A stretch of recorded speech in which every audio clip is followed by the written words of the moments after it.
Non, non, Dominique Volton ne parle pas vite. Então, boa tarde a todos. Para nós é um prazer poder contar com essa parceria com o consulado francês e uma pessoa tão ilustre e tão querida como Dominique Volton. Então, para nós é um prazer. Esses são meus últimos dias como coordenador. C'est mes derniers jours comme coordonnateur, puisque Denise va assurer la relève. Je suis très heureux d'avoir cet événement, cette nature. Voilà. O senhor Guillaume Pierre, não é Pierre Guillaume, eu pensei que fosse o prenome. Guillaume, c'est le prénom. Oui, Guillaume, c'est le prénom. Então, o Guillaume Pierre é o artigo cultural da França, ele vai dar uma palavra para a gente aqui, vai falar um pouquinho da política francesa em receber alunos estrangeiros e depois o professor Dominique vai, como a gente já falou antes de passar a palavra para você, esse curso de comunicação aqui tem uma tradição de alunos que estudaram na França, de professores que estudaram na França. D'échanges avec la France, étudiants et professeurs. E também há uma demanda grande de bolsas de estudos pelo governo brasileiro para a França. Au gouvernement brésilien pour aller en France. Bem-vindos, muito obrigado. Muito obrigado. Quero também agradecer a UERJ e você, professor. E para nós sempre prazer de trabalhar aqui. Aqui é uma universidade muito dinâmica, humanidades, e temos para você hoje grande especialista também em humanidades, Dominique Volton, que também é muito dinâmica. Acho que os dois podem trabalhar juntos. Antes de oferecer para você a possibilidade de escutar-lhe algumas palavras sobre a possibilidade de estudar em França. Temos muito intercâmbio entre Brasil e França. Professor de França que chegam aqui, temos agora sistema de cátedras com 8 professores este ano que vão trabalhar aqui no UERJ e outras cátedras em Brasil. E de aqui ir à França, há muitas possibilidades também de fazer estudos na França ou de fazer intercâmbios. Você conhece o programa Ciências Sem Fronteira, que é importante. Você conhece, acho que você conhece o Capesco FECUB, que fez também muito intercâmbio.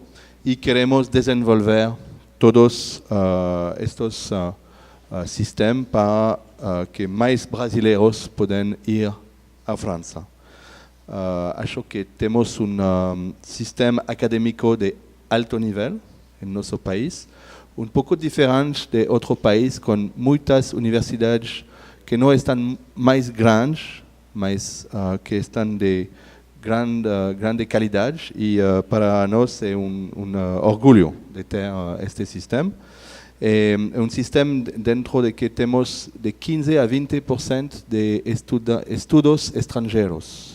É muito, e queremos que dentro de este 20% podemos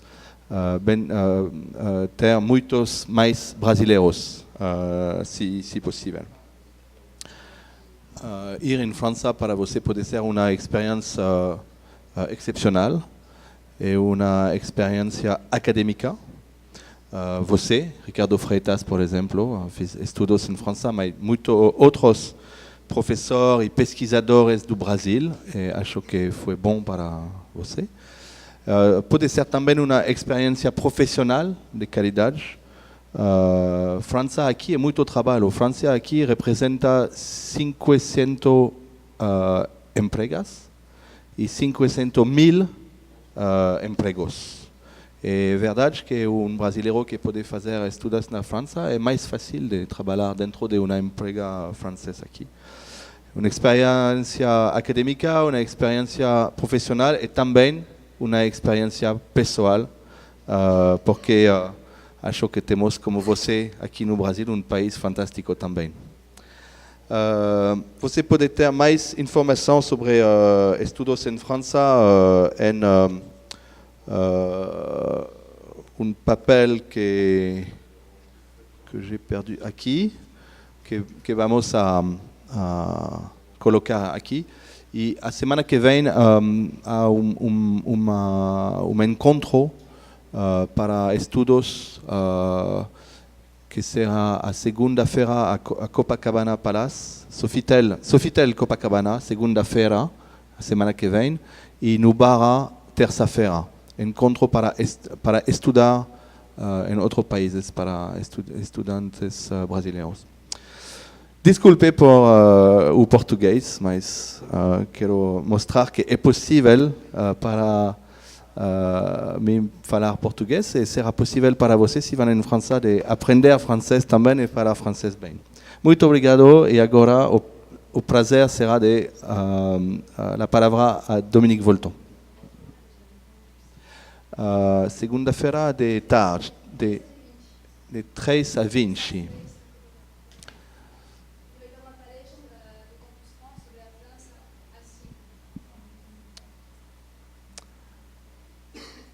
Ok. À vous, Dominique. Muito obrigado a todos. Merci beaucoup. Je suis très content, sincèrement très content d'être là. J'étais déjà venu, mais je me souviens plus de l'année grâce à une de vos collègues. En fait, c'était en 2003. Donc, alors 2009 aussi. Bon, alors je suis complètement gâteux. C'est l'âge, 95 ans. Edgar Morin, c'est 93. Donc je suis un jeune. Très jeune. Oui, on dit en ces cas-là, oui. Ah, la communication. Bon, je vais résumer en 5 minutes ma théorie de la communication et après je vais parler du problème de la comparaison entre la France. Qu'est-ce qui m'intéresse dans la communication ? Vivre, c'est communiquer. Tout le monde cherche la communication, c'est-à-dire l'amour. On ne le rencontre jamais, ou rarement. Ceux qui sont amoureux, d'ailleurs, ici, profitez-en. Parce qu'après l'état amoureux, les difficultés commencent. Donc l'horizon de la communication, finalement, c'est la découverte de l'altérité et de l'incommunication. Donc on cherche l'amour, on cherche le partage, et finalement après, on se débrouille. Donc quand la communication, ce n'est pas du partage et de l'amour, c'est parfois de la transmission, souvent hiérarchique, ou interactive par Internet. Mais finalement, je pense que le plus souvent, la communication dans le couple, dans la famille, dans l'entreprise, dans un pays, dans la mondialisation, je pense que finalement, le grand sens de la communication, c'est négocier. Communiquer, c'est négocier. On n'est pas tellement d'accord, on évite de se tuer et de se battre, et on négocie. La diplomatie, c'est un exemple typique de communication par la négociation. Donc ce qui m'intéresse dans la communication, c'est l'incommunication, la négociation et la difficulté à cohabiter. Je défends une conception minoritaire de la communication qui insiste sur la dimension humaine et la dimension politique, puisque négocier, c'est de la politique. Par contre, la conception dominante de la communication qui existe dans le monde depuis plus de 50 ans maintenant, c'est d'opposer la performance de la communication technique, le téléphone, la radio, la télévision, l'ordinateur, les réseaux, face à la mauvaise communication humaine. Et comme nous faisons tous l'expérience de la difficulté de la communication humaine, on arrive au paradoxe suivant. On se méfie de la communication humaine, on la dévalorise, on dit que c'est de la manip, de l'influence, en tout cas on la dévalorise, Et par contre, on adore la communication technique. Il y a 20 ans, 30 ans, on disait il ne faut jamais passer plus de 4 heures, 5 heures devant un ordinateur parce que c'est mauvais pour la vue, pour la psychologie. Maintenant, on passe 75 heures par jour derrière un écran. L'homme est fou. Donc, on dévalorise la communication humaine parce qu'elle est décevante. On survalorise la communication technique parce qu'apparemment, elle est performante. Mais le fond du problème, il y en a deux. C'est que, attention, premier problème, attention aux solitudes interactives. C'est-à-dire, on est capable de passer des heures et des heures derrière un écran. On est incapable de parler, de séduire quelqu'un. Et deuxièmement, attention à l'incapacité de la communication humaine. Au bout des réseaux, il n'y a pas d'autres réseaux. Au bout des réseaux, il y a des hommes, des civilisations, des cultures. Et la question de la paix et de la guerre, c'est d'arriver à cohabiter. Donc, pour finir, ce qui m'intéresse dans la communication, c'est que dans un monde ouvert, transparent, le village global de McLuhan, nous avons un village global technique, mais l'incommunication entre les civilisations et les cultures monte proportionnellement au nombre d'internautes. Demain, il y aura 7,5 milliards d'internautes. La communication technique sera extraordinairement facile. Il y aura les objets connectés, il y aura l'homme augmenté. Vous savez, on prévoit 10 000 objets connectés par personne. L'homme est fou. Mais il y aura autant de déserts, de communication humaine et autant de haine. C'est pour ça que je pense que le XXIe siècle, après l'écologie, ce sera la communication comme enjeu de paix et de guerre. Est-ce que les hommes apprendront à cohabiter pacifiquement ou bien est-ce qu'ils se tueront par Internet interposé en se regardant s'assassiner? Puisque la perversité est sans limite. Donc la communication, c'est une grande question politique du XXIe siècle. Comment apprendre à cohabiter dans un monde ouvert où tout le monde voit tout le monde sait tout, mais où personne n'a rien à dire à l'autre? Bon, voilà ce qui m'intéresse. Alors, communication politique, comparaison France-Brésil. D'abord, pour qu'il y ait de la communication politique dans un pays, il faut plusieurs conditions. Il faut d'abord un espace commun, c'est-à-dire l'économie. Il faut ensuite un espace public, c'est-à-dire liberté d'expression, des livres, des radios, des télévisions. Il y a beaucoup de pays qui n'ont pas d'espace public. Il faut ensuite un espace politique. On discute politique. Et la communication politique, c'est un exercice bien particulier. C'est quoi? La communication politique, c'est un ensemble de discours constitué par les trois grands acteurs de la politique, les hommes politiques ou les acteurs politiques, les élus, les syndicalistes, les militants, les médias et les journalistes, et l'opinion publique. C'est ça la communication politique. C'est les échanges contradictoires de ces trois types d'acteurs. Et la communication politique joue un rôle essentiel dans une période d'élection, comme en ce moment chez vous, parce que les discours s'échangent, les acteurs s'observent, l'opinion publique regarde, et au bout d'un moment, la communication politique bascule, et finalement, elle se focalise sur un discours, une politique, un homme ou une femme. Donc la communication politique, c'est vraiment la matrice de la démocratie. Je vais faire une intervention pas trop longue pour qu'après on puisse discuter. Premièrement, quelles sont les ressemblances entre la France et le Brésil du point de vue de la communication politique? C'est simple. C'est d'abord une démocratie. Alors une démocratie, c'est quoi? C'est des élections libres, la reconnaissance de l'opposition et la liberté de la presse. C'est simple, mais il n'y a pas beaucoup de pays dans le monde où il y a une vraie démocratie. Il y a 170 États à peu près à l'ONU. À mon avis, il n'y a même pas 30% des États dans le monde qui sont vraiment démocratiques. On a ça en commun. On a deuxièmement en commun une élection au suffrage universel pour le président de la République. Il n'y a pas beaucoup de pays où c'est une élection au suffrage universel. Troisièmement, on a des partis politiques, on a des médias, on a Internet, on a des sondages, on a de l'opinion publique, on a quand même une liberté. Voilà les points communs. Les différences, évidemment, elles sont beaucoup plus importantes. Premièrement, c'est étrange, mais enfin, vous avez une femme présidente. On n'a toujours pas de femme présidente de la République française. Donc c'est quand même une différence majeure.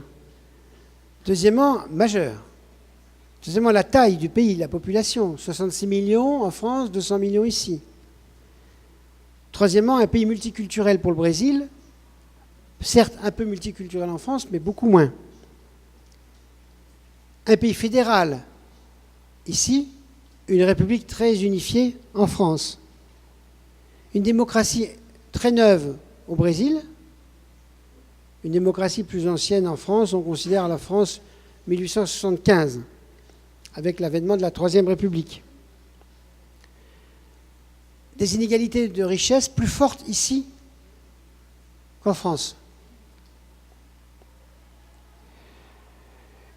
Une ouverture du Brésil sur les BRICS et sur l'Amérique latine, qui est quand même une ouverture plus faible que la France a vis-à-vis de l'Europe. Autrement dit, l'intégration de la France à l'Europe, et ça c'est une différence très importante, est beaucoup plus forte que l'intégration du Brésil, soit dans les BRICS, soit dans l'Amérique latine. Enfin, une dernière différence qui est énorme, c'est quand vous allez voter, c'est le 18... C'est quand en octobre? 18 octobre, non? Hein? D'accord, mais c'est quoi la date exacte? 5. Le 5 octobre, vous votez pour un président de la République, pour des gouverneurs, pour des députés. Nous, on fait ça, voilà, étape par étape, step by step. Oui, 5 octobre, 27 octobre, j'ai les dates. Et dernière différence, dans les conflits de la communication politique, les sujets ne sont pas les mêmes. En France, un des sujets de la communication politique, c'est y a-t-il ou non une décadence française? Ici, c'est est-ce que le Brésil devient une puissance mondiale? Un grand débat ici sur la corruption. En Europe, contrairement à ce qu'on dit, les pays ne sont pas beaucoup corrompus. Une violence urbaine, sociale, beaucoup plus forte ici qu'en Europe ou qu'en France. D'une réduction des inégalités difficile. Nous, on meurt d'avoir trop réduit les inégalités. Vous, vous risquez de mourir de ne pas les réduire assez. Le matelas social de protection en France alourdit la France. Vous, il faut encore réduire les inégalités. L'éducation, parce que vous êtes un pays jeune, alors que nous, on a 150 ans, mais c'est une différence forte dans les thèmes. Et puis, un débat qui n'est pas pensé de la même manière, le rapport entre le fédéral et le régional, il n'est pas facile au Brésil, mais la taille du pays impose les États. En France, il y a un débat constant d'un tout petit pays très centralisé qui n'accepte pas la décentralisation. Donc même les thèmes de la communication politique sont différents. Alors quelles sont les questions, donc maintenant troisième partie, quelles sont les questions théoriques communes qui se posent aux deux pays? La première, c'est incontestable, c'est l'affaiblissement de la légitimité des hommes politiques. On ne respecte plus assez les politiques dans presque toutes les démocraties. On considère qu'ils sont paresseux, corrompus. C'est un énorme problème. Il n'y a pas de démocratie sans respect des hommes politiques. Donc cette communication politique est un triangle entre les hommes politiques, les médias et l'opinion publique. Elle est complètement déséquilibrée au détriment des hommes politiques. Il y a la tyrannie médiatique, ou Internet, et il y a la tyrannie de l'opinion publique. Tout le monde critique les hommes politiques. Les hommes politiques sont constamment sous l'observation, soit de l'opinion publique, soit des médias. Ils sont désacralisés. En France, on vient d'avoir un exemple typique avec un livre de l'ancienne maîtresse du président qui vient de sortir, et une horreur. Il n'y a pas de limite à rentrer dans la chambre à coucher d'un homme politique. Autrement dit, la victoire démocratique avait consisté à créer un espace privé par rapport à l'espace public, qui est une victoire récente, 150 ans. Avant, il n'y avait pas d'espace privé. Tout était public pour les dirigeants. Aujourd'hui, on considère que on a le droit, entre guillemets, de tout savoir et de franchir toutes les barrières et tous les interdits. Ça, c'est un premier problème théorique, probablement le plus important. Le deuxième, c'est la tyrannie des médias. La concurrence entre les médias, presse écrite, radio, télévision, chaînes d'information, Internet, les journalistes sont partout à l'affût de l'événement.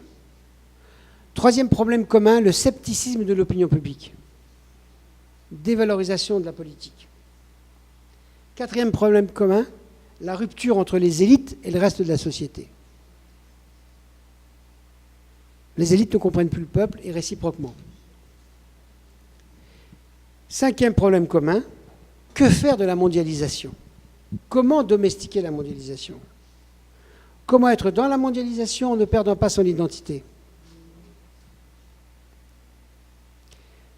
Septième point commun, 1, 2, 3, 4, 5, 6, septième,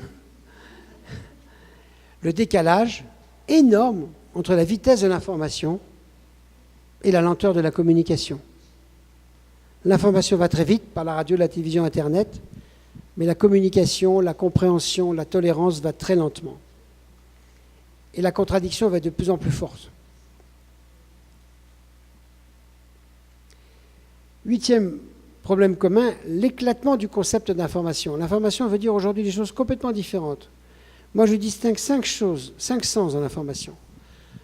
L'information, historiquement, le sens le plus noble, c'est l'information liée à la presse, les nouvelles. What's new? Deuxièmement, ce qui est le succès d'Internet, énorme dans le monde, c'est l'information-service. Quel temps il fait, qu'est-ce qui se passe en Argentine, etc. Explosion de l'information-service. Saturation de l'information institutionnelle. Tout le monde fait de la pub et de la com. Il faut te vendre. Tout le monde doit se vendre. Quatrième éclatement, l'information relationnelle, qui est récente, c'est-à-dire se servir d'Internet, mais de la radio avant, pour reconstituer les relations affectives. Jeune homme intelligent, propre, bien élevé, cherche jeune femme, ou bien jeune femme bien élevée cherche femme aventureuse, ou bien homme sérieux cherche homme désordonné, etc., etc. Ça, c'est pas mal. Mais ça ne change rien, parce qu'une fois qu'on s'est donné rendez-vous, tout le problème commence. La tragédie, c'est le rendez-vous au café. Parce que on voit la tête de l'autre. On l'a vu sur Internet, bien sûr, mais il était jeune, bien... C'est comme les photos dans les sites de rencontres. En général, les femmes et les hommes mettent des photos de 15 ans plus jeunes. Alors quand on voit la réalité... Donc, le point commun, c'est l'éclatement du concept d'information. Et dernier problème théorique commun, comment est-ce qu'on peut concilier deux aspirations contradictoires de nos sociétés? On veut de plus en plus de liberté individuelle. Je suis le roi, j'ai le droit de penser, j'ai le droit d'eux. Avec le fait qu'une société, ce n'est pas seulement la somme des individus, mais c'est aussi l'organisation de la collectivité, c'est-à-dire faire tenir ensemble des gens qui n'ont rien à se dire. Les jeunes, les vieux, les riches, les pauvres, les agraires, les urbains, les pères de famille, les retraités, les homosexuels, les hétérosexuels, etc., etc. Donc comment faire pour éviter une société communautariste, segmentée, et qui accepte la tolérance de la cohabitation? La ville était typiquement autrefois le lieu où se passait la cohabitation. Aujourd'hui, la ville devenant essentiellement un lieu économique risque de perdre cette fonction et il n'y aura pas d'endroit où la société accepte de cohabiter. Donc voilà les problèmes communs entre un pays comme le Brésil et la France, malgré toutes leurs différences dont j'ai parlé tout à l'heure. Alors, pour finir, j'en ai encore pour 10 minutes, pas plus. Qu'est-ce qu'on peut faire en dehors de la Révolution? j'ai prévu 10 chantiers théoriques. Oui, j'ai un côté scolaire comme ça. Premièrement, mais ce sont des chantiers théoriques fondamentaux. Premièrement, briser la tyrannie de la vitesse. Le monde est fou dans sa vitesse folle. Il faut réintroduire de la lenteur, du temps perdu, sortir du technicisme. Deuxièmement, il faut réguler au niveau mondial les 4 industries qui sont aujourd'hui les plus menaçantes pour la liberté individuelle, les industries de l'information, les industries de la culture, les industries de la connaissance, les industries de la communication. Ce ne sont pas des outils de la liberté, ce sont les tyrans de demain. Parce qu'il n'y a rien qui réduit aujourd'hui la concentration capitalistique. Les hommes, monsieur Google, ce qu'on appelle les GAFA, Google, Facebook, Apple et Amazon, je les ai essayés, ces 4 monstres que tout le monde adore deviendront les tyrans de demain si on ne fait pas des règles politiques. La liberté, ce n'est pas l'absence de règles. La liberté, c'est de mettre des règles. Et quand aujourd'hui, des internautes disent « si vous réglementez Internet, si vous réglementez Apple, si vous réglementez Amazon, vous êtes des liberticides », c'est exactement l'inverse. Ce n'est pas la réglementation qu'on retrouvera la liberté. Cette deuxième bataille est centrale. Troisième bataille, rééquilibrer dans la communication politique le rôle des médias traditionnels, presse écrite, radio, télévision, par rapport à Internet, et revalorisation de la fonction politique. Quatrième chantier, réfléchir au statut de l'autre dans la mondialisation. Je prends un exemple typique. L'Europe est peut-être probablement la partie du monde la plus démocratique. 28 pays qui sont toutes des démocraties. Réellement. Elles se détestent, mais on arrive à cohabiter. Mais en même temps, l'Europe reste profondément raciste à l'égard de toutes les immigrations. Et nous avons créé un espace de Schengen, mais la honte de l'Europe, c'est Calais au nord de la France et Lampedusa au sud de la Méditerranée, où toutes les vagues d'immigrés clandestins viennent échouer. Nous ne savons pas traiter la question de l'autre pour la plus grande démocratie du monde, 500 millions d'habitants. Et ce problème qui se pose pour l'Europe se posera pour tous les autres pays. Donc la mondialisation, oui, mais quelle place on fait à l'immigré, à l'autre, à celui qui n'a pas notre couleur, notre odeur, notre religion. Cinquième chantier, réfléchir de nouveau sur l'identité culturelle. Et la langue de bois de la mondialisation aujourd'hui, qu'est-ce qu'elle dit, la langue de bois? Elle dit, la mondialisation c'est formidable, c'est l'ouverture, tout le monde circule. Non. Il y a les capitaux qui circulent, il y a les hommes normaux, enfin les femmes et les hommes normaux. Les pauvres, les immigrés, ils ne circulent pas. Mais ce n'est pas seulement ça le problème. C'est que si on veut qu'il y ait la mondialisation, il faut que les peuples aient à la fois 2 pieds. Un pied dans la mondialisation, un pied dans leur identité culturelle. Et l'identité culturelle, c'est la langue, la religion, la mémoire, le système politique, ce qu'il y a de plus important. Et aujourd'hui, on ne veut pas s'occuper de l'identité culturelle. On pense que c'est un adversaire. Moi, je retourne le raisonnement. L'identité culturelle d'un pays, ce n'est pas un adversaire pour la mondialisation, c'est la condition. Alors quand vous êtes un grand pays comme le Brésil, il n'y a pas de problème. Mais vous êtes un petit pays comme le Paraguay ou le Chili, et sauvegarder l'identité, ça veut dire quoi? La langue, le spectacle vivant, l'éducation, la culture, le théâtre, le cinéma, c'est possible, le sport. Tout ce qui fait qu'un Brésilien n'est pas un Argentin. Non, je voulais dire, un Argentin n'est pas un Mexicain. Je prends toutes les haines du continent. Ou un Chilien n'est pas un Argentin. Enfin, vous connaissez l'amour qu'il y a entre l'Amérique centrale et au sein de l'Amérique latine. D'ailleurs, c'est drôle parce que dans l'Amérique latine, on ne veut même pas considérer l'Amérique centrale. Quant à la Caraïbe, chacun est toujours raciste de l'autre. Demandez à un Brésilien ce qu'il pense ou à un Chilien de l'Amérique centrale. Et demandez-lui ce qu'il pense de l'homme de la Caraïbe. Mais vous n'êtes pas très méchants, les Brésiliens, mais quand même, vous êtes comme tout le monde raciste, quoi. C'est universel. Donc, il faut défendre l'identité culturelle, même s'il y a la mondialisation. Parce que si on n'a pas son identité culturelle, alors on déteste encore plus l'autre. Pour rentrer dans la mondialisation, il faut les deux pieds, l'ouverture et l'identité.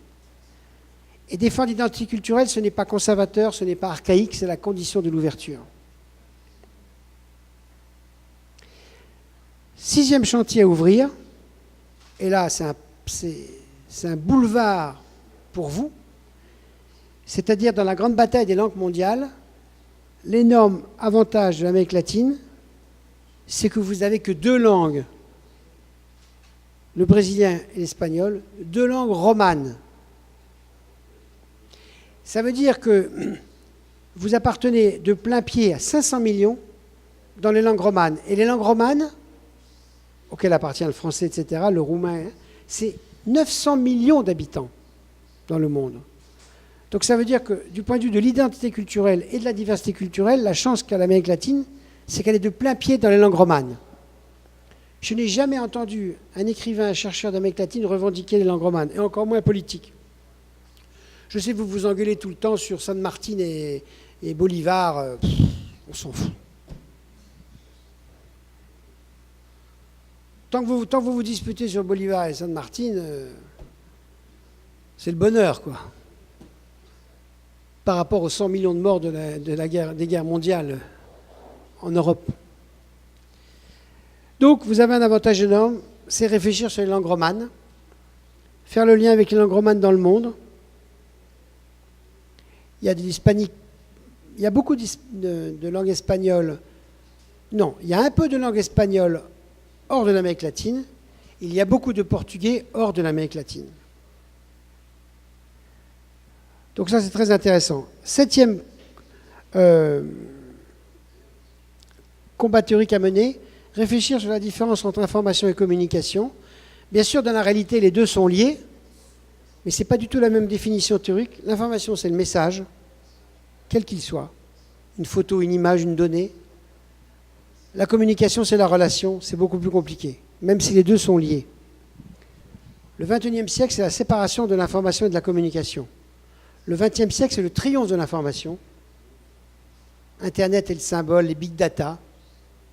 Le XXIe siècle, le problème du XXIe siècle sera d'apprendre à cohabiter. Donc, ce sera la question de la communication. Et encore une fois, là-dessus, vous avez un avantage énorme, parce que, bon, il y a eu quelques conflits en Amérique latine, mais franchement, c'est un siècle sans guerre, et 2 langues romanes. 8e action intellectuelle à mener, faire une analyse critique de l'Europe. L'Europe, malgré ce que disent les Européens, c'est la plus grande utopie de l'histoire de l'humanité. Jamais dans l'histoire de l'humanité, des peuples ont décidé pacifiquement, démocratiquement de se réunir. Ça a commencé en 1946, on est en 2014, on est 28, on est 500 millions comme l'Amérique latine, on a 26 langues, on n'a rien à se dire, on se déteste et on cohabite.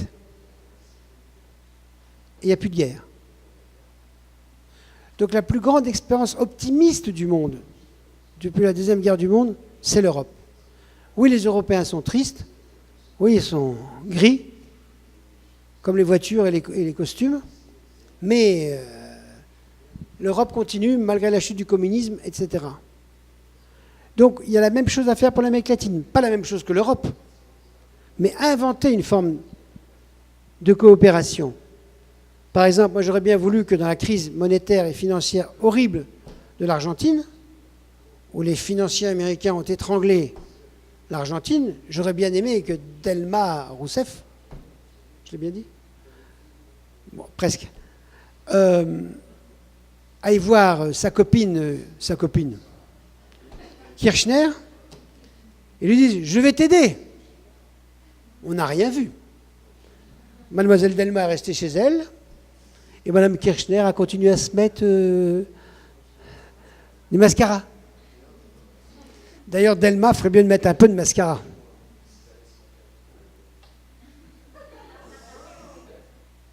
Ben oui. Elle est un peu triste. Alors si elle a un deuxième mandat, je voudrais bien qu'elle finisse en dansant un peu. Oui. Donc voilà, ça aurait été un magnifique mouvement de solidarité. Le Brésil, humilié par l'Argentine pendant 100 ans, venant à l'aide de l'Argentine devenue pauvre et écrasée. Je parle d'événements d'il y a 15 jours, là. Hein. Je ne suis pas dans la métaphysique de l'histoire. Donc il faut faire un bilan de l'Europe, comprendre pourquoi, alors que c'était impossible l'Europe, ça marche. Et pourquoi donc vos générations les plus jeunes, c'est-à-dire ceux qui ont entre 60 ans et 80 ans, qui sont dans cette salle, vous devez faire l'Europe. L'Amérique latine. 9e idée, casser 2 idéologies. La première, c'est que dire que l'avenir est dans les villes, c'est pas vrai. Il faudra réduire l'urbanisation. 80% de la population mondiale est aujourd'hui dans les villes. La ville, qui était un outil de liberté, devient un lieu de tyrannie, de désespoir. Très important d'arrêter l'urbanisation. Très difficile. Deuxièmement, arrêtez de penser que l'avenir, c'est les nouvelles technologies. C'est-à-dire, on a une théorie économique stupide qu'on répète depuis 60 ans. Le progrès, c'est quoi? C'est la fin du secteur primaire, les paysans. C'est ensuite les ouvriers. Après, c'est la fin des ouvriers. Et après, c'est tout le monde dans le secteur tertiaire des services. Cette loi est stupide. Parce que ça fait des sociétés où il y a 90% des gens dans les services. Plus personne travaille la terre, plus personne travaille la matière. Déséquilibre anthropologique gigantesque. Et dans des pays comme l'Amérique latine et ici, où il y a de la terre, évidemment, revaloriser le monde de l'agriculture, revaloriser le monde industriel, réduire la pression des services. Surtout que les économistes nous ont fait un grand mensonge, un de plus.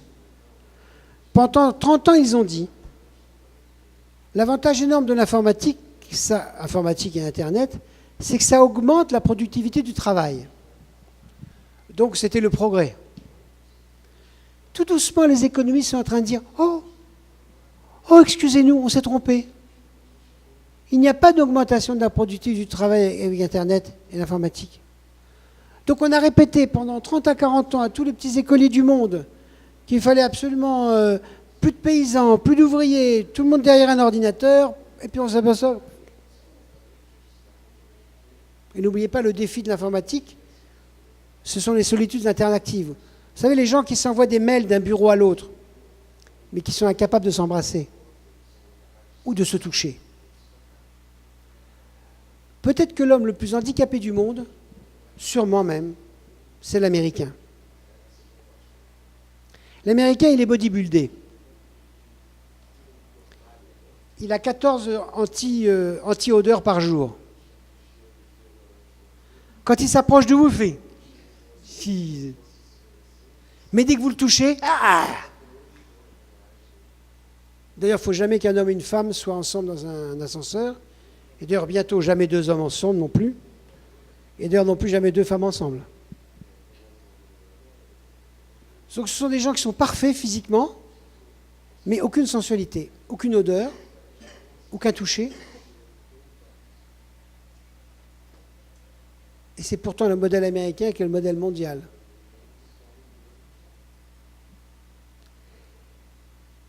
Mais revenir sur le modèle primaire, secondaire, tertiaire, c'est fondamental comme idéologie économique. Et dernière idée, en fait, comme chantier, et là vous avez quand même un avantage au Brésil formidable, c'est valoriser les sociétés multiculturelles. Alors bien sûr, ce n'est pas le paradis, le Brésil. Bien sûr qu'il y a du racisme.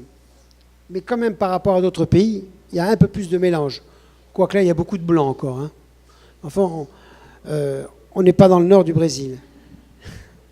Mais quand même, il y a quand même s'il y a des ghettos, il y a quand même une culture multiculturelle. Vous ne vous rendez pas compte l'avance énorme que vous avez par rapport à d'autres pays. Donc ça, c'est un chantier sur lequel vous avez de la chance. Conclusion. Je dirais 5 idées peut-être la plus forte, c'est, je crois, de même qu'il faut lutter contre la vitesse, séparer l'information et la communication, valoriser la communication, faire attention à l'information. Deuxièmement, si on veut sauver la mondialisation, il faut réfléchir à un triangle qui est un triangle maudit. Le triangle entre l'information, la connaissance et la communication. Si ce triangle information, connaissance, communication marche bien, c'est un peu la paix. Si ça s'embrouille, notamment avec ce que j'ai dit tout à l'heure sur le poids des industries mondiales de l'information, de la culture, de la connaissance et de la communication, parce que n'oubliez jamais, et c'est vrai actuellement pour le djihad, les hommes font la guerre pour la culture, pas pour l'économie, c'est-à-dire Dieu, la liberté, la politique, la mémoire, les symboles, le patrimoine. Donc si jamais on ne règle pas les rapports entre information, culture, connaissance et communication, ce sera la haine de l'autre qui l'emportera.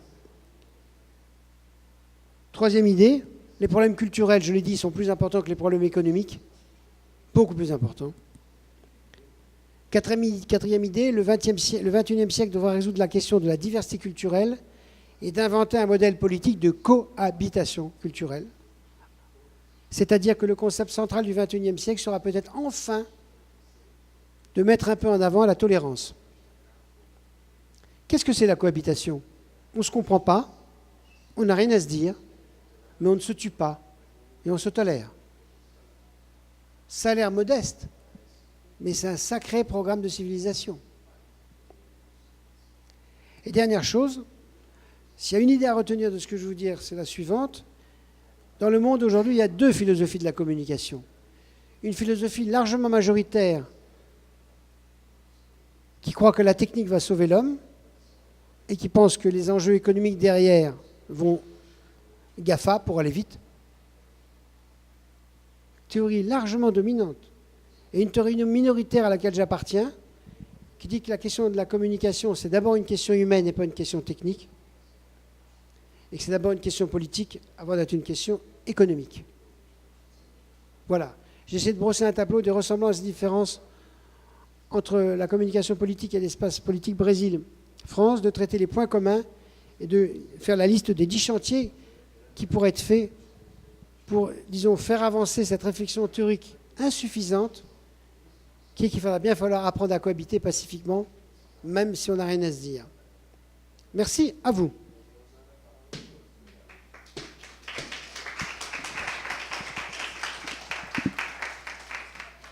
Alors, questions, commentaires, critiques, enfin, compléments. Oui. J'ai perdu. Ah, merci.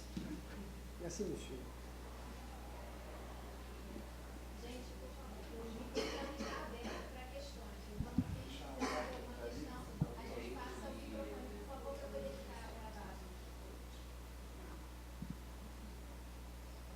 Alors, est-ce que ça marche bien?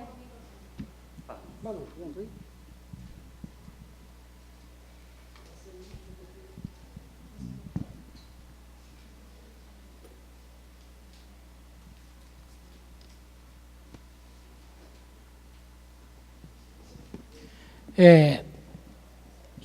Eu sou estudante de engenharia.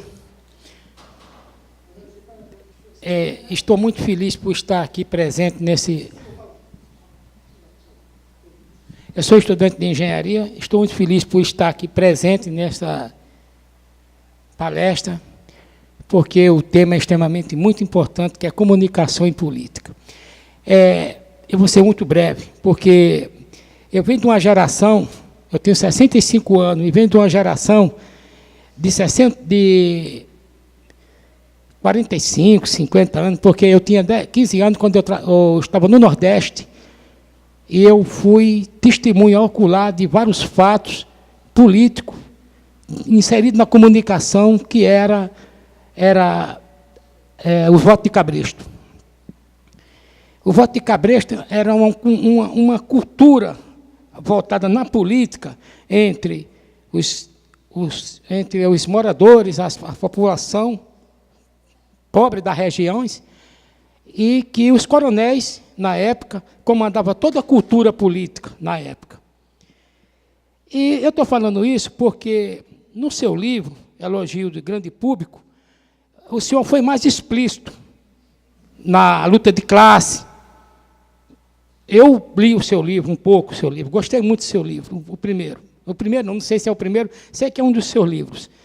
E o senhor estava muito bem a luta de classe, quanto a comunicação era um pouco inserida no contexto da década de 50, inserido na comunicação de 50 a 70. Hoje, professor, eu faço essa pergunta ao senhor.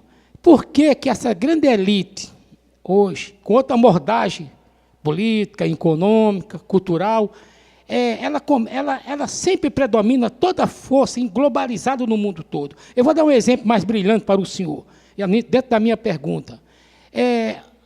A União Europeia, por exemplo, é um carregador de recado dos Estados Unidos. O que os Estados Unidos faz, tudo tem que ser a União Europeia. Não estou aqui citando o exemplo da Rússia, não é? Eu não quero, mas se você analisar o perfil geopolítico do mundo, há uns 10 anos para trás, mais ou menos, a União Europeia sempre foi, dos Estados Unidos, um preâmbulo de força, de poder de força, um aparato.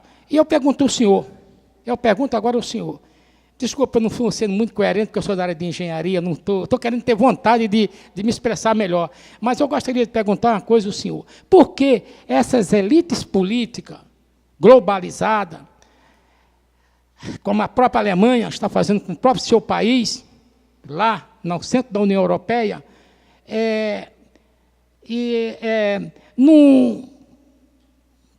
eles não têm uma posição, assim que eu digo, mais voltada para uma luta de classe, o que chama a própria classe trabalhadora, aos sindicatos, a grande massa intelectuais, para uma tomada de consciência política. Essa é a minha pergunta que eu faço ao senhor. O que eu tenho visto é simplesmente dois poderes.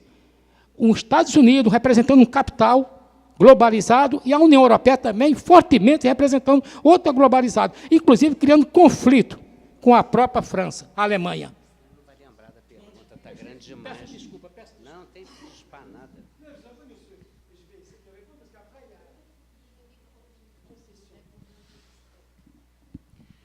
J'ai retenu deux vraiment questions intéressantes. La première, en référence à votre jeunesse, le vote obligatoire, c'est en principe une victoire de la démocratie. Mais peut-être que dans la durée, le vote obligatoire, c'est une perversion de la démocratie, parce que si on oblige les gens à voter contre une amende, l'amende, elle touche les pauvres, pas les riches, et deux, ce n'est pas un facteur de mobilisation pour la démocratie. Mais, si jamais il n'y a pas le vote obligatoire, ça oblige les hommes politiques à être beaucoup plus attentifs aux sujets qui ne sont pas traités dans la communication politique. Parce que si les jeunes désertent les élections, ça veut dire qu'ils ne se retrouvent pas dans la communication politique. Si on retrouve le vote obligatoire, si on retire le vote obligatoire, on est obligé d'être beaucoup plus attentif aux revendications, aux contestations de toutes les classes sociales et de tous les milieux socio-professionnels. Autrement dit, c'est plus facile d'avoir le vote obligatoire, c'est plus difficile de ne pas avoir le vote obligatoire. Et la deuxième idée, quand vous parlez des élites mondialisées, vous touchez du doigt un problème gigantesque. La mondialisation va trop vite, elle est financière, elle n'est pas économique, elle n'est pas humaine, elle n'est pas politique. Et donc ce qu'on appelle les élites mondialisées, ce sont en fait des technocrates ou des financiers. Et c'est là où je reviens sur ce que j'ai dit tout à l'heure, les hommes politiques dans la mondialisation, c'est-à-dire les chefs d'État, qui ont la responsabilité de la guerre. Donc ce qu'il y a de plus important, ces pauvres hommes politiques n'ont pas les moyens d'agir, et c'est vrai que dans cette mondialisation qui va très vite, avec Internet et la spéculation, ils risquent d'être emportés. Et c'est pour ça que j'ai dit tout à l'heure, il faut absolument revaloriser le destin politique, l'action politique faites de la politique, engagez-vous dans la politique, parce que chaque génération, il faut la refaire. Mais c'est vrai que dans la vitesse de construction de la mondialisation, la spéculation et la vitesse de l'information vont trop vite par rapport à la politique. Et la politique, c'est quoi? C'est justement d'arriver à ce qu'il n'y ait pas plus de guerre dans le monde. Donc là, vous touchez un problème de fond, il n'y a pas d'élite mondiale. Et quand elle existe, cette élite mondiale, elle est essentiellement, hélas, arrogante, financière, et finalement très égoïste, quelle qu'elle soit. Donc je suis d'accord que c'est un enjeu politique important. Autre question?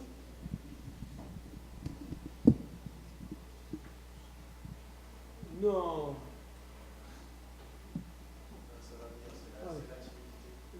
Oui. Pas les doyens, pas les doyens.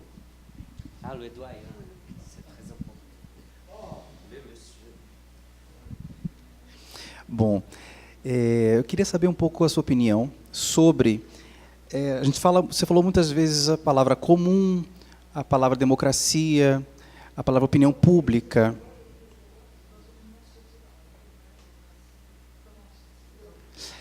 E eu fico pensando um pouco da maneira como a gente se propõe hoje a analisar a sociedade em que a gente vive, com termos que, de alguma forma, já estão sendo reinventados na prática de diferentes maneiras, né? Quer dizer, o que seria comum hoje? O que seria opinião pública hoje?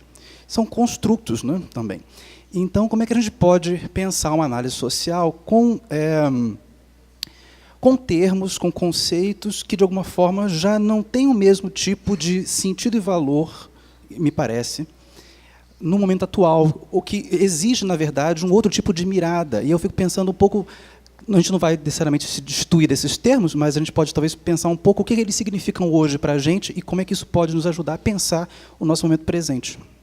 Eu queria ouvir um pouquinho a sua opinião sobre isso.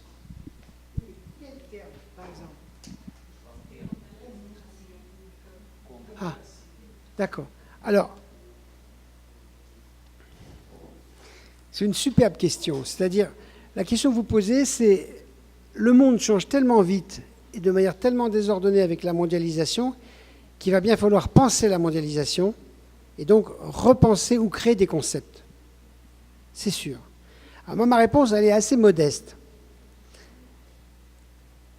Et je suis tellement obsédé par la guerre et par les conflits que je me dis, si on veut à la fois penser le nouveau et ne pas déraciner le passé, il va falloir travailler en biseau, comme ça. C'est-à-dire, à mon avis, il faut garder les mots anciens, démocratie, peuple, politique, parce que ce sont les traditions, même si les traditions sont différentes en Asie, en Afrique, en Amérique latine. Il faut inventer quelques mots nouveaux, mais ne pas avoir l'illusion que les mots nouveaux suffiront à penser la mondialisation. Voilà. Ce que je veux dire, dans le conflit modernité-tradition, qui est un vieux conflit,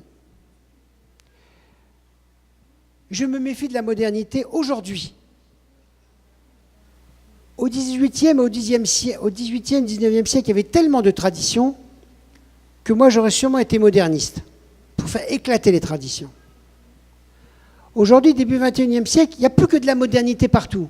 Il faut être moderne, il faut être rapide, il faut être interactif, il faut être ouvert sur le monde, il faut être cosmopolite, il faut être... Et là, je pense que ça va beaucoup trop vite. Et justement, ces fameuses identités, elles sont en train de s'effriter. Donc, quand on perd son identité, on devient agressif. Et on fait la guerre, ou on vole, ou on tue. Donc, pour penser le monde nouveau, j'aurais tendance à penser que les vieux mots anciens, repensés, sont utiles. Autrement dit, peut-être qu'il faudra en faire mourir quelques-uns. Mais je prends un exemple tout simple. Je prends la France. On emmerde le monde entier avec le concept de république, la France est la République. La langue de bois française, c'est le concept de république. Et en fait, les Français sont complètement des royalistes. Ils ont décapité un roi et ils cherchent toujours à élire un président qui devient un roi pour 5-6 ans. En fait, on n'est pas du tout démocratique, nous. Donc d'un côté, on emmerde le monde avec une leçon d'histoire sur la République, la République, la République, et en fait, dans le comportement, on est très royaliste. Donc nous-mêmes, je prends l'exemple d'un pays qui est, avec sa langue, un pays qui adore la politique, on est totalement en contradiction. Et si moi, demain, je dis aux Français, mais vous êtes des royalistes, on va dire, mais il est fou, ce Volton. On va le tuer. Et c'est pourtant ce qui se passe. Donc, l'Angleterre, qui est ridicule avec sa royauté, mais ça marche très bien question business, ça marche unité nationale, ça se vend dans le monde entier, c'est complètement archaïque, mais bon, why not? Tous les pays voudraient avoir un vieux carrosse avec des jeux... Enfin, j'ai rien contre. Mais vous voyez ce que je veux dire? Et je pourrais continuer les exemples. Les États-Unis, qui sont le pays, la démocratie la plus neuve.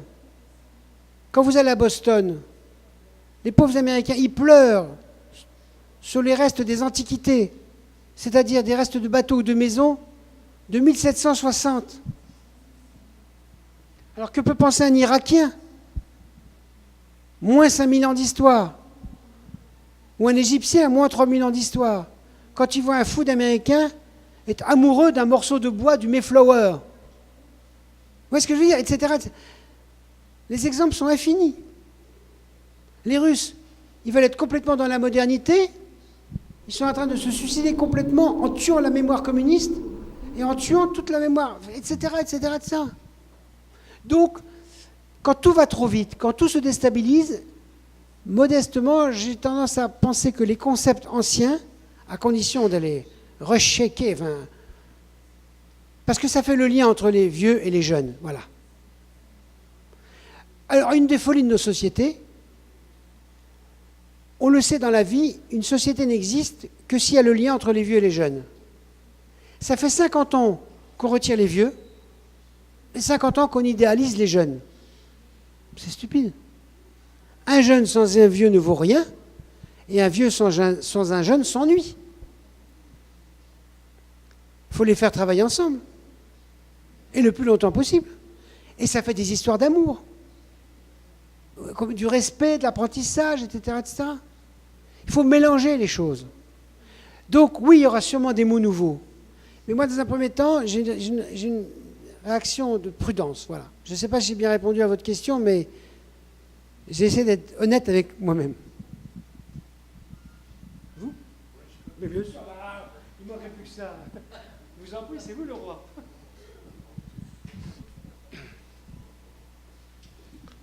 Fica aqui.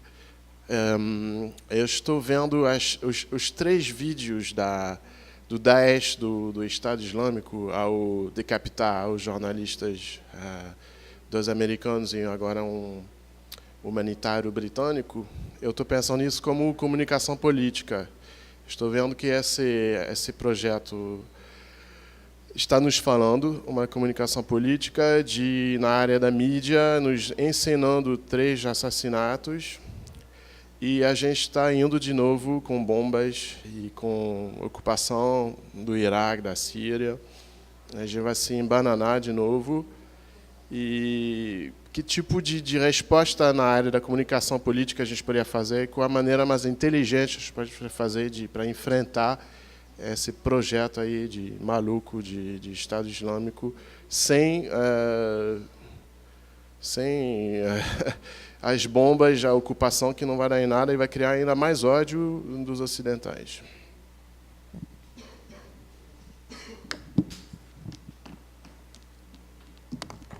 Oui, c'est une très excellente question. En 1989 ou 86, j'ai fait un livre, pour la première fois, le terrorisme mondial, utiliser les médias. Et j'avais dit à l'époque, les terroristes utiliseront toujours les médias. Mais là, on est passé à un stade supérieur parce que c'est la décapitation. Donc oui, c'est de la communication politique, bien sûr. C'est même que de la politique. Et on arrive exactement à la principale faiblesse de la démocratie. Les démocraties ne savent pas gérer la haine. Puisque le pari de la démocratie, c'est qu'on va pouvoir neutraliser la haine dans du combat politique pacifique. C'est quoi l'hypothèse de la démocratie? C'est qu'on est d'accord sur rien, mais on ne va pas se tuer, on ne va plus se tuer, et les conflits, on va les gérer pacifiquement par des élections. C'est un pari fou, mais extraordinaire. Le défi du terrorisme, c'est je vous emmerde, je vous tue, et je relance la guerre. Et alors là, il y a deux solutions. Si on est trop lâche, ça fait comme l'Europe face à Hitler, 1925-1933. C'est-à-dire qu'il faut que les démocraties soient courageuses et disent non. Il faut qu'elles sachent dire non. Il faut qu'elles sachent faire la guerre. Et en même temps, et c'est tout le génie de la diplomatie, il faut que la réponse soit proportionnelle pour éviter de relancer une autre guerre. Puisque la tragédie et la force de la démocratie, c'est que les démocraties n'aiment pas faire la guerre. Parce que le prix de l'homme est fort et on ne veut pas tuer les gens. Tandis que le terrorisme accepte de tuer. Donc le djihadisme, actuellement, c'est une contradiction centrale.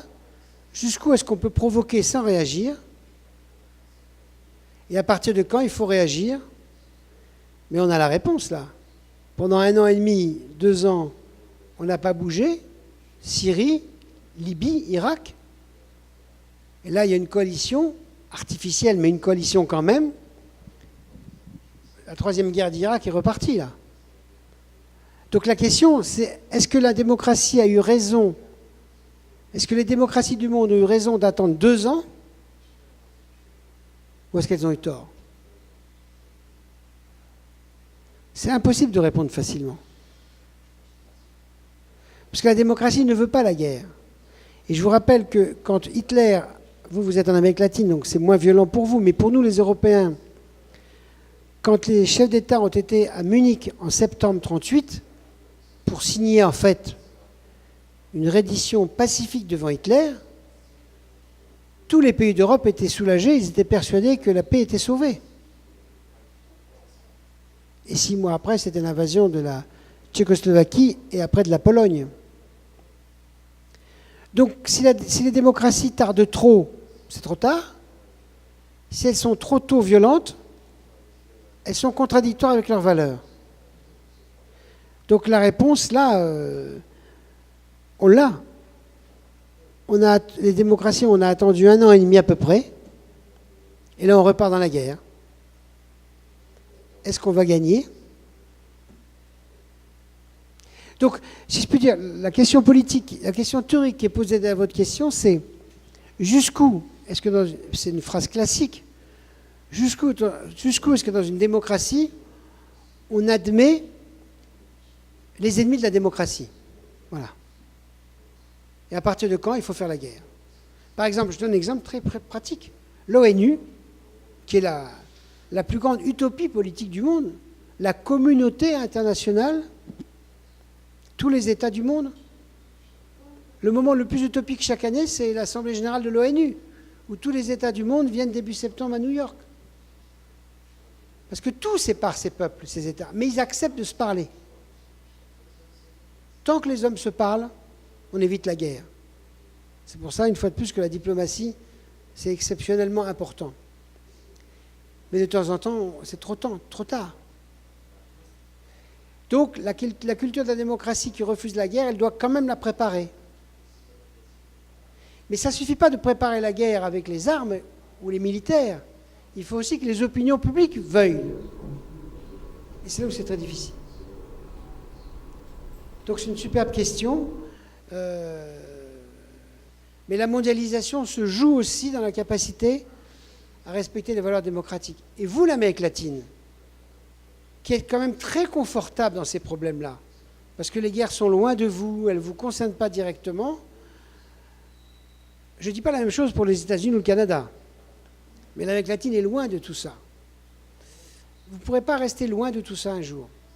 Ou je vais dire autrement, le jour où l'Amérique latine, Brésil, Argentine, Mexique, acceptera de rentrer dans cette discussion jusqu'à quand est-ce qu'on ne dit rien, à partir de quand on se bat? Là, ce sera un progrès pour le reste du monde. Parce que plus il y a de démocraties qui réagissent ensemble, plus ça renforce quand même la démocratie. Mais la démocratie, c'est un accident de l'histoire. Hein. C'est un accident de l'histoire. C'est une utopie exceptionnelle. Rien ne dit qu'elle restera. Rien. Même si on a fait la démocratie mondiale, après 2 guerres mondiales, 100 millions de morts. Quand les gens meurent, on peut recommencer les guerres. Hein. Les guerres sont... La guerre, c'est l'enfer pour ceux qui l'ont vécu. Une fois qu'ils sont morts, on recommence. C'est pour ça que les 50 ans de l'Europe sont très importants, parce que pour la première fois, ça fait 2 générations que les Européens ne se battent plus entre eux. Parce que l'Europe, c'est sans doute la partie du monde où il y a eu le plus de guerres. Donc c'est pour ça que je dis que du point de vue utopique, l'expérience de l'Europe, c'est formidable. Mais c'est bizarre, les Européens ne sont pas fiers de ça. Bon. Question compliquée. Hein. Merci, monsieur le traducteur. Question très compliquée.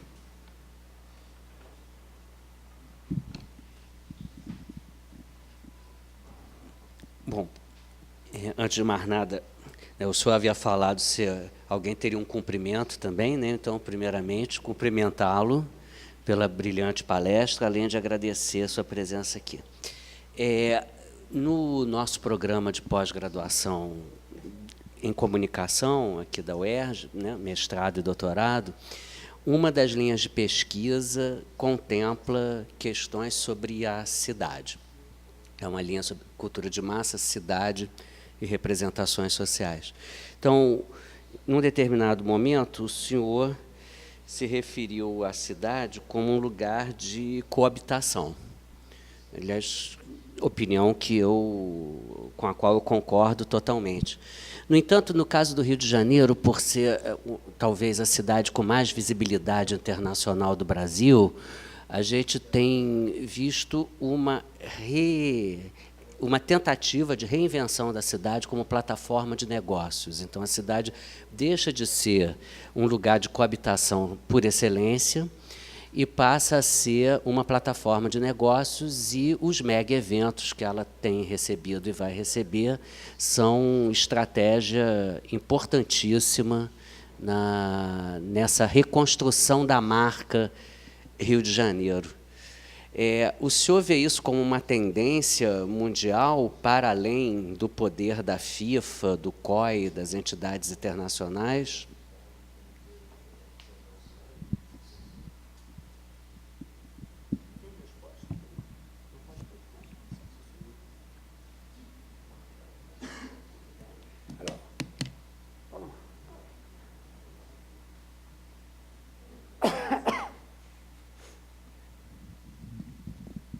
Je pense que la première erreur, je l'ai dit tout à l'heure, c'est de penser que le progrès de l'humanité, c'est de vider les campagnes pour faire des villes monstrueuses de 15 à 20 millions d'habitants. Ça, l'homme est fou. Mais c'est vrai en Afrique, c'est vrai en Asie, c'est vrai en Amérique latine. Je crois que c'est Sao Paulo ou Lagos. Oui, non, je crois que c'est Sao Paulo pour le sud, après c'est Lagos. Enfin, il y a 5-10 villes mondiales qui sont monstrueuses, entre 10 et 20 millions d'habitants. Mais ça, pour reconsidérer, comme je l'ai dit, comme la ville depuis le 5e, 7e siècle, c'est le progrès, accepter aujourd'hui que c'est une tyrannie, il faudra du temps. Alors, est-ce que, première phrase. Deuxième phrase, est-ce que dans la mondialisation où on a besoin de grands repères, est-ce que la ville peut changer? C'est une très bonne question. Est-ce que la ville peut changer de statut? Hier, c'était un lieu d'inventivité et de cohabitation. Demain, ce serait une marque économique. C'est une vraie question. Et derrière cette question-là, c'est jusqu'où l'économie mange tout. Jusqu'où la marchandisation du monde est-elle possible?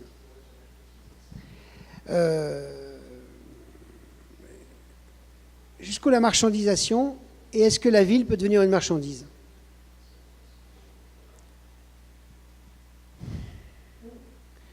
Moi, je crois que l'école de Francfort, qui est une école marxiste critique des années 30, a quand même dit 2 choses absolument fondamentale.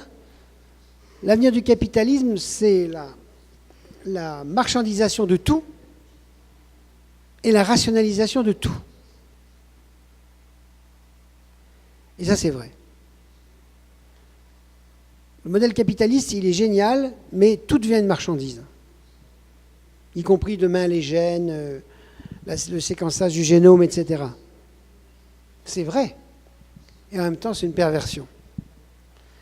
Et en même temps, le capitalisme, en devenant mondial, il a besoin de standardiser, sinon ça éclate, mais cette rationalisation, elle est effrayante. Et c'est vrai que de transformer les villes en marques, c'est-à-dire de réduire, pas supprimer, mais de réduire la dimension de cohabitation, c'est une tentation. Une tentation folle de rationalisation. Mais, si vous regardez bien l'histoire de la ville, elle a toujours été marquée par des utopistes qui étaient des fous, qui voulaient faire des sociétés urbaines totalitaires. Les grands utopistes urbanistes, ce sont des totalitaires. Ben, vous n'avez qu'à regarder, vous êtes dans un pays qui a une des utopies complètement folles, qui heureusement a complètement tourné, qui était Brasilia. Si Brasilia avait vraiment resté ce qu'elle était, c'est un modèle totalitaire. Heureusement, maintenant, c'est le bordel, ça redevient une grande ville mondiale comme tout le monde. Mais, Chandigarh en Inde, enfin, tous les grands urbanistes sont des totalitaires. Donc, en fait, la ville, elle doit échapper entre la marchandisation, le totalitarisme. Ce que je veux dire mal, c'est que le bazar, le désordre de la ville, il faut beaucoup de courage pour l'accepter, voilà. Qu'on est tenté dans l'urbanisme, soit par la marchandisation, soit par un modèle totalitaire.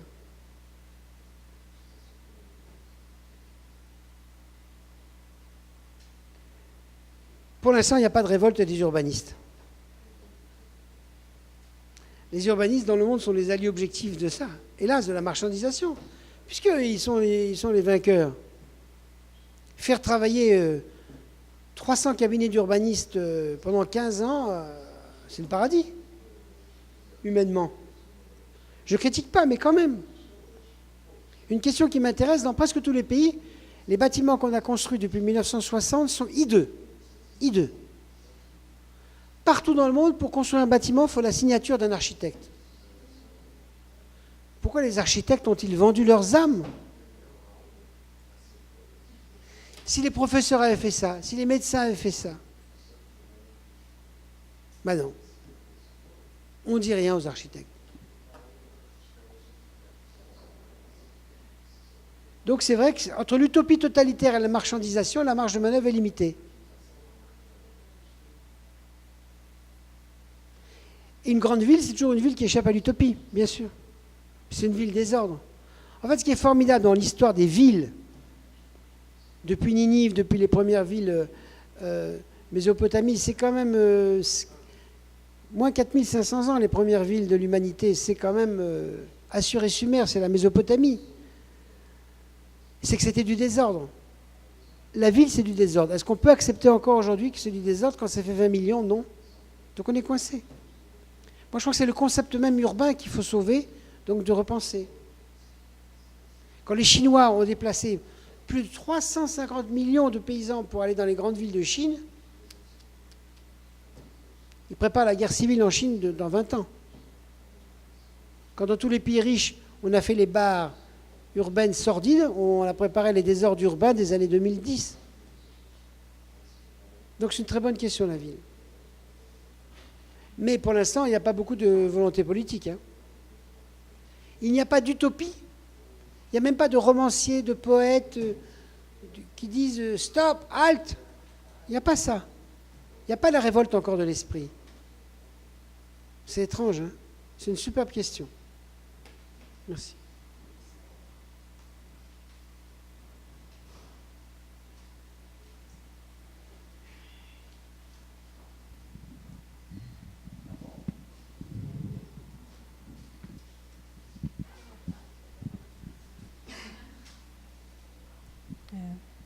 Boa noite. O senhor falou que devemos nos afastar um pouco mais dos computadores, da internet, ter um contato mais olho no olho, pele em pele. Eu também concordo com isso. Mas, assim, a internet, de uma certa forma, ela meio que incentiva os jovens a discutir política. Eu falo isso porque aqui no programa eu estudo os memes, só que sob do ponto de vista da criatividade, da cognição. Mas eu percebo muito, principalmente agora no período eleitoral, no período que teve protestos aqui no Brasil, memes de cunho político. E aí eu queria saber do senhor o que o senhor acha desse movimento na internet, dos memes, de discutir política no modo ácido, humorístico. Como é que é lá na França? É isso. Obrigada.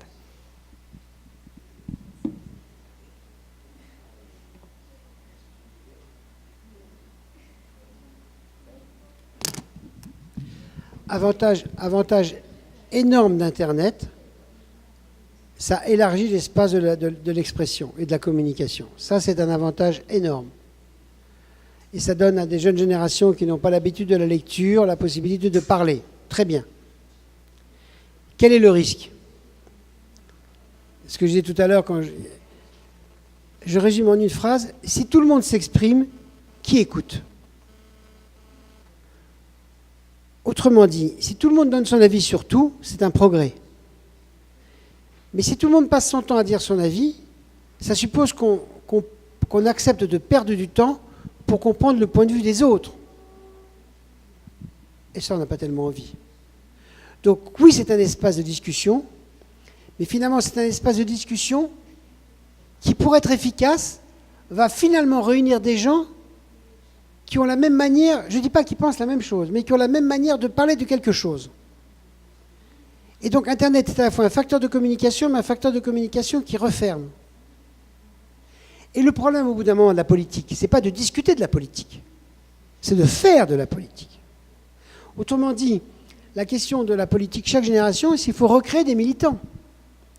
Si tout le monde devient spectateur de la politique sur Internet, en faisant les commentaires des saloperies de tous les hommes politiques, surtout que les internautes qui n'arrêtent pas de critiquer les acteurs politiques sont eux-mêmes des salauds.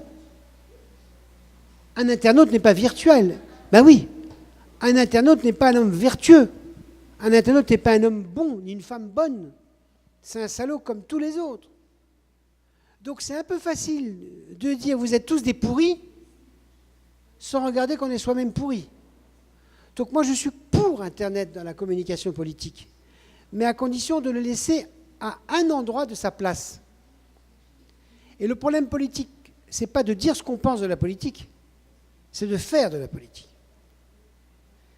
Et dernière remarque, si Internet a l'avantage de relancer la discussion, je suis tout à fait d'accord, des utopies, attention à ne pas oublier tous ceux qui ne sont pas sur Internet et qui n'iront jamais sur Internet. Non pas seulement parce qu'ils sont vieux, mais parce qu'ils s'en foutent. Il y a quand même des millions de gens qui n'ont pas la personnalité d'aller chatter, de s'exprimer, et qui n'ont pas envie. L'idéal d'un homme ou d'une femme moderne demain, c'est pas de passer des heures à faire des blogs. C'est éventuellement de faire des gâteaux, d'avoir des maîtresses, des amants, d'élever ses enfants, de trouver du boulot. Ah oui, il faut du temps, il faut de l'argent. Quand on est pauvre, on n'a pas le temps. Beaucoup. Alors, par contre, avantage énorme d'Internet, mais c'était vrai déjà pour la radio. Vous êtes trop jeune, mais tout ce que fait Internet, la radio l'a fait avant. De faire des clubs de discussion, des expressions politiques, tout. La radio, c'est la plus grande révolution de la communication. On est 7,5 milliards sur Terre, il y a 5,5 milliards de postes de radio. Et il n'y a que 2,5 milliards d'ordinateurs. Dans le monde entier, la radio, c'est le principal facteur. Et il y a partout des... Donnez-nous votre avis, racontez-nous ce qui se passe, on va causer. Ce n'est pas Internet qui a inventé l'interactivité. Comprenez? Il faut relativiser, il faut mettre dans la perspective technique historique. Alors, je ne dis pas du tout que l'Internet ne peut pas apporter autre chose. Mais je dis aux jeunes qui adorent Internet, merde. Les vieux ont autant raison que vous. Et un vieux qui lit, il est aussi riche que vous, qui passez des heures à dire des conneries à votre copine et à votre copain. Voilà.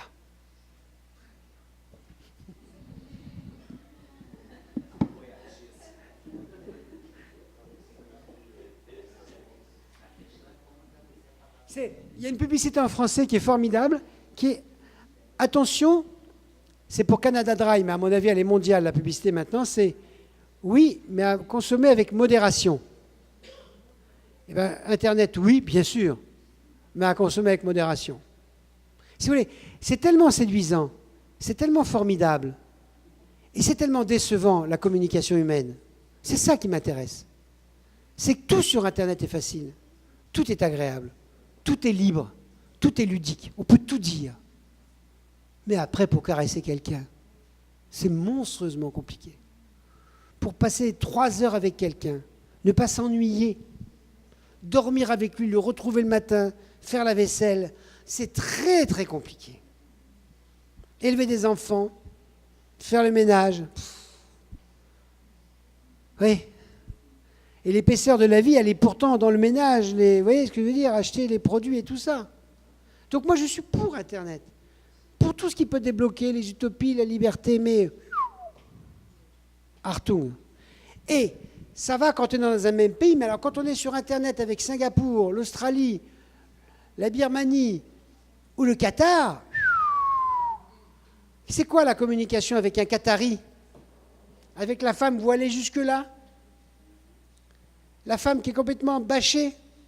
C'est quoi la communication avec une femme de Riyad qui n'a pas le droit de conduire encore?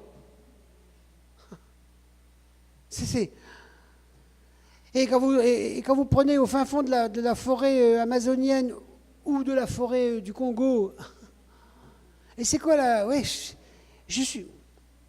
c'est formidable quand on a des vocabulaires communs. Mais même, je ferai une étude critique de Internet, le sud du Brésil blanc et le nord du Brésil noir. Ce n'est pas si simple que ça. Un exemple horrible. Entre la Palestine, vous êtes très loin du conflit entre Israël et les Palestiniens. Mais pour nous, l'Europe, c'est... Il y a partout des ordinateurs en Israël. Il y a partout des ordinateurs en Palestine. Ça change quelque chose? Tant que le cœur de la haine est là. Oui, il peut y avoir des initiatives de paix par Internet. Mais à ce moment-là, ce n'est pas Internet qui est important. C'est l'initiative de paix. J'ai eu 20 fois... on me dit, mais Amnesty International utilise Internet. Mais je dis, Amnesty International, c'est formidable. Heureusement qu'ils utilisent Internet. Mais la question centrale, ce n'est pas que Amnesty utilise Internet, c'est qu'il y a partout dans le monde des militants qui veulent bien être militants pour Amnesty International. Avant, ils utilisaient la radio, la télévision, maintenant, très bien. Mais la question à 100 milliards de dollars, c'est qui veut devenir militant d'Amnesty? Et ce n'est pas parce que vous êtes en réseau, allons, gna gna gna, que vous allez devenir... Vous voyez, voilà. La facilité technique d'Internet ne retire... Voilà, la phrase que je veux dire. La merveille technique d'Internet ne retire rien de la dimension difficile de la politique, de la communication humaine. Voilà. Si seulement il suffisait qu'il y ait 7 milliards d'internautes pour qu'on se comprenne, putain, ben, oui, on peut se tuer et se massacrer en étant tous internautes. L'homme n'est pas meilleur avec Internet. S'il est bon, il est bon avec Internet. S'il est tordu et pervers, il est tordu avec Internet. La spéculation financière, la pire des choses, la contrebande, les gangsters internationaux, la pédérastie, le trafic des enfants, tout ça, ça marche très bien avec Internet. On n'en parle jamais. On a l'impression que tout le monde est gentil, cheese, à San Francisco, discutant avec Los Angeles. Mais merde! La violence du monde, elle est sur Internet. Et c'est là où j'en veux au reste du monde de ne pas avoir le courage de dire aux Américains qui sont toujours naïfs, arrêtez. D'ailleurs, maintenant, ils ne sont plus tout naïfs, les Américains, ils font du fric avec les GAFA. Hein? Donc oui, et si je prends un exemple simple, le printemps arabe, ce n'est pas Internet. Le printemps arabe, c'est une révolte qui est sortie comme ça, et c'est des téléphones portables pour se parler. Parce qu'il n'y a pas d'Internet. Il y a très peu d'Internet en Tunisie. Et alors nous, en Europe, on était tellement stupides, et on n'a tellement pas aimé cette révolte qu'on a dit, ben, c'est normal, les peuples arabes, ils se révoltent maintenant qu'il y a Internet. Mais c'est stupide. C'était pas Internet, c'est la révolte. C'était l'amour, comme toutes les révolutions, de se retrouver. Mais nous, les Européens du Nord, on était tellement incapables de comprendre la révolte arabe qu'on l'a interprétée avec notre obsession technique. Alors je ne vous le dis pas, les Américains. Ils ont encore moins compris que nous. Oui, voilà. Donc je m'en fous d'Internet, ça ne me dérange pas. Tant mieux. C'est un tuyau de plus dans l'histoire de l'humanité. Mais la question, c'est quelle créativité et quelle tolérance, voilà, quelle tolérance supplémentaire avec l'autre.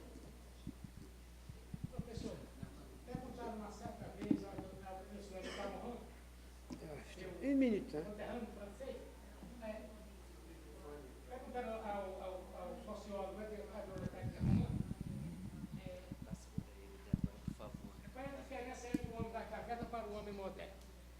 Perguntaram a certa ocasião, numa palestra, ao professor Edgar Morin, qual é a diferença do homem da caverna para o homem moderno. Ele disse o seguinte, eu vou fazer assim, uma explanação muito rápida para o senhor responder sobre a tecnologia, o conceito da pergunta. Ele respondeu o seguinte, a diferença para ele, né, para o professor Edgar Morin, aqui no Rio de Janeiro, essa pergunta. A diferença do homem moderno para o homem da caverna é que o homem da caverna adorava os deuses políticos, ele falou político, os deuses de carne e osso. Hoje, com a moderna tecnologia globalizada, ele sempre disse isso, eu ouvi ele falar, eu, pessoalmente, sou testemunha ocular do fato, da pergunta, não foi eu, mas foi uma pessoa que estava ao meu lado, e fez a pergunta, ele disse o seguinte, a diferença é que o homem moderno, para o homem da caverna, é que ele é evoluído por essa alta tecnologia globalizada. A internet, a online, etc. Se respondeu dentro da sua concepção muito inteligente sobre esse modelo de homem preparado pela tecnologia. Eu pego...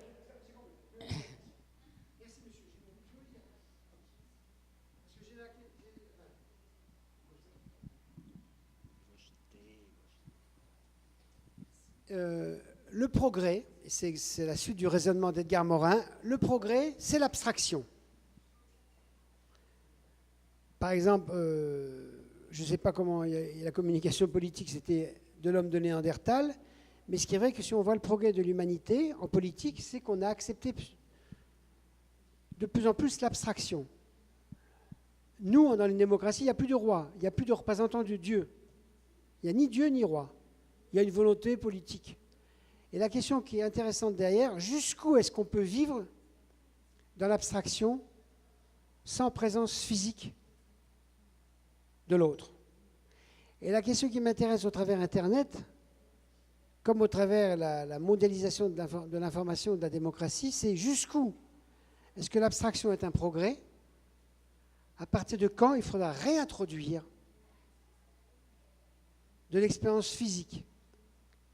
C'est-à-dire une présence physique. Et quand on dit présence physique, ça veut dire la mort. Pourquoi est-ce qu'on aime l'abstraction? C'est parce qu'il n'y a pas de fin. Pourquoi est-ce qu'on n'aime pas les hommes? C'est parce qu'ils meurent. Mais c'est les hommes qui font la paix et la guerre. Donc, la question intéressante, c'est jusqu'où est-ce que le progrès, c'est l'abstraction, et à partir de quand est-ce qu'il faut réintroduire l'homme?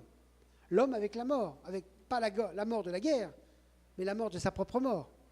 Et c'est pour ça d'ailleurs que c'est si intéressant d'observer les anciennes civilisations, pour voir comment elles contournaient la mort après la mort. On connaît bien les Égyptiens, mais il y a d'autres civilisations.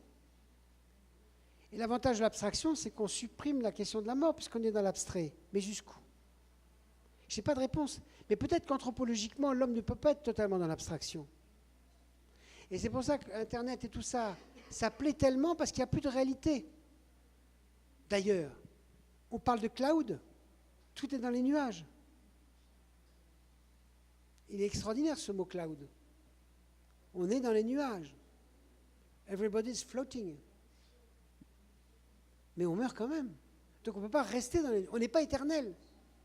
En fait, Internet, c'est un mythe de l'éternité. On est débarrassé des contingences. De chez moi, tout seul, dans le Kansas, ou à Melbourne, ou à Sao Paulo, je peux accéder à l'universel. Putain. C'est la fin de toutes les limites. Et c'est pas vrai quand même. Donc c'est ça qui est intéressant, mais dangereux.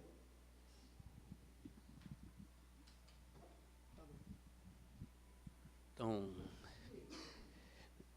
já são 19 horas, né? Então estamos chegando ao final da conferência. Eu quero agradecer mais uma vez a parceria do Consulado da França e que é todo o nosso interesse continuar a parceria, né, de ambas as partes. Eu tive a oportunidade de estar na Aliança Francesa algumas semanas atrás, falando numa palestra, e temos o maior interesse em receber professores, pesquisadores franceses, e nesse caso, especialmente, foi uma honra enorme receber Dominique Volton. Então, queremos agradecer, Denise e eu, em nome de todo o programa de pós-graduação de comunicação da UERJ, a presença de vocês e dizer que foi um prazer estar aqui e que queremos fazer parte desse circuito de conferências e palestras. Bom, muito obrigado, boa noite a todos.